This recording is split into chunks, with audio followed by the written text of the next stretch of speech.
Martineau. Sa vulgarisation est d'une grande clarté. La controverse adore Richard. C'est comme ça. On devrait en faire le plus possible en dépensant le moins possible. Emmanuel Latraverse. Kitching, kitching, kitching, kitching, kitching. On va mettre plus d'argent, ça va régler le problème. Ça règle pas les problèmes. Est-ce que l'électorat va en avoir pour son argent? Ça se peut pas. Emmanuel, alors, le nouveau sondage léger sur les intentions de vote au provincial. Et là, le virage à droite de la CAQ, profiter à Éric Duhaime. Comment ça se fait? Je suis pas surprise parce que quand on regarde les intentions de vote, tout le monde a un peu baissé. Tu sais, le PQ a un peu baissé, oui. Le Parti libéral a un peu baissé, la CAQ bouge pas, une chance, c'est à 16. Puis c'est le Parti conservateur d'Éric Duhaime qui prend 4 points, qui monte à 15 %. Je suis pas tellement surprise parce que ça fait un mois là, que dans l'espace public, de quoi on parle là? Qu'il faut faire le ménage, que l'État n'est pas efficace, que les gens sont pris à la gorge, que retour de la loi et l'ordre, enjeu. Alors, finalement, les gens, pour l'instant, ne croient pas à la CAQ, n'ont plus confiance à la CAQ. Fait que tant qu'à dire, hey, c'est vrai, faut faire le ménage, faut couper, faut tout ça, ben, tu vas te tourner vers le parti qui défend ces idées-là depuis toujours et qui les défend de manière cohérente.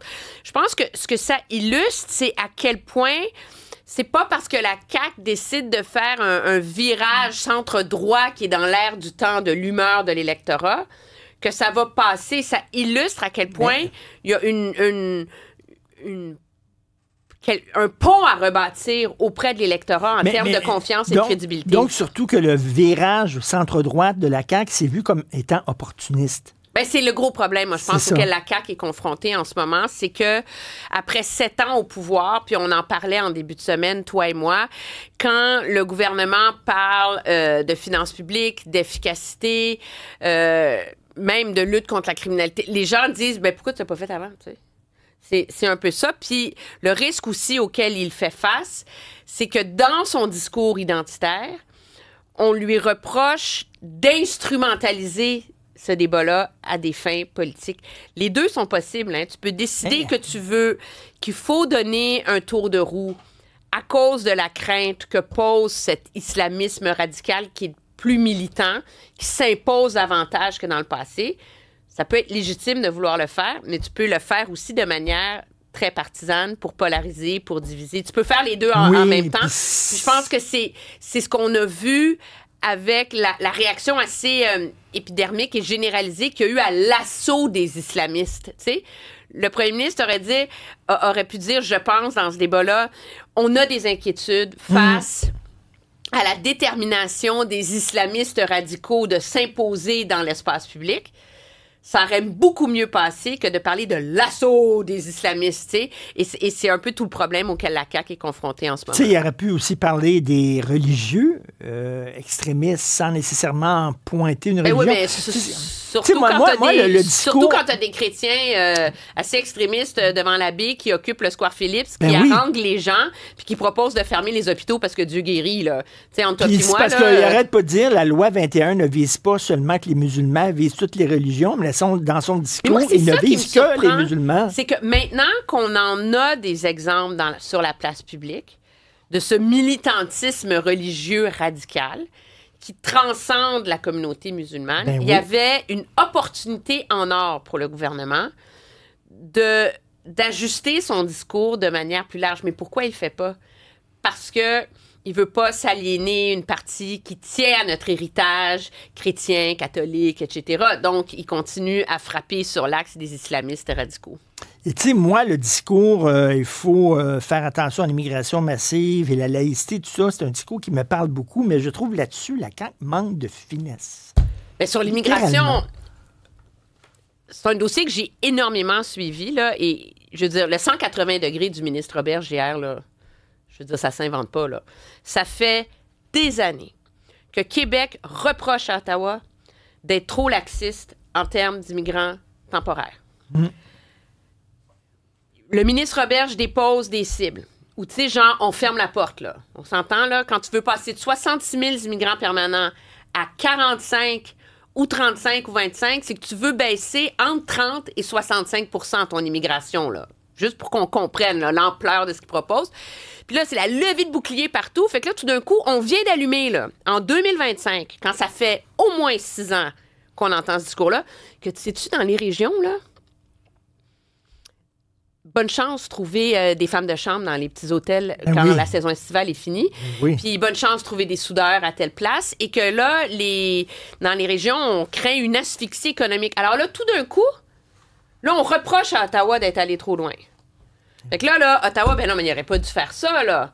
Ben non, là, fallait pas, là, fallait faire ça. Faut couper l'immigration temporaire juste à Montréal, mais pas ailleurs. Tu vois ça, toi, un ministre de l'immigration qui s'assoit devant sa carte du Canada, là? Puis qui dit, OK, fait que dans telle région, on va mettre ça comme règle de temporaire, puis dans telle autre, on va mettre ça comme règle de temporaire, puis à Halifax, ça va être ça, mais à Saskatoon, on va mettre ça, puis à Regina, on va mettre ça. Puis, je veux dire, t'as des cibles pour l'ensemble du pays, là. Alors, c'est comme... Mais le gouvernement vient de comprendre là, que c'était compliqué à gérer, puis que tu pouvais pas fermer le robinet d'un coup, là. Et un sondage comme ça qui montre que finalement, ça bouge pas, l'aiguille ne bouge pas pour la CAQ, est-ce que tu penses que ça va pousser certains caquistes à quitter le navire? Mais le sondage a été fait avant le discours inaugural. OK. Puis, en toute justice pour le gouvernement Legault, tu peux pas juger son effort de relance avant qu'il l'ait mis en œuvre, là. T'sais, moi, avant de trancher sur le succès ou l'échec des efforts de ce gouvernement-là, je pense qu'il faut quand même lui donner jusqu'au mois de novembre, là.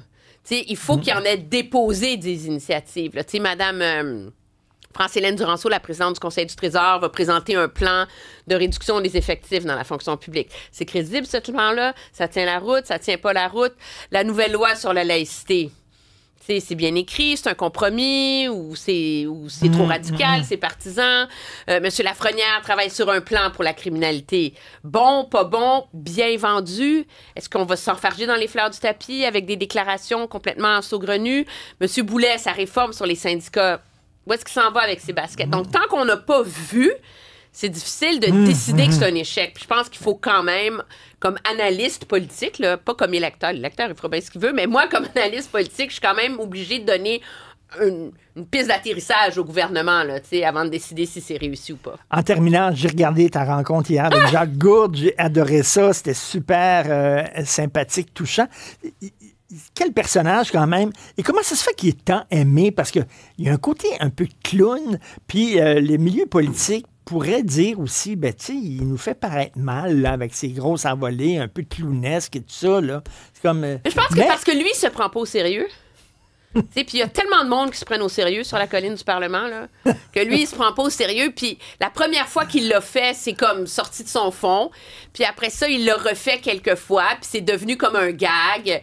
Puis en même temps, je pense qu'il y a une grande solidarité. T'sais, dans la dernière élection, il faut pas oublier, là, il y a au moins 4 députés qui luttaient contre un cancer. Hein? Il y a Jacques Gourde, il y a Luc Berthold, qui est le leader adjoint du Parti conservateur. Il y a M. Villemur, le bloquiste, qui était à Trois-Rivières. Il y a Alexandra Mendez dans Saint-Lambert.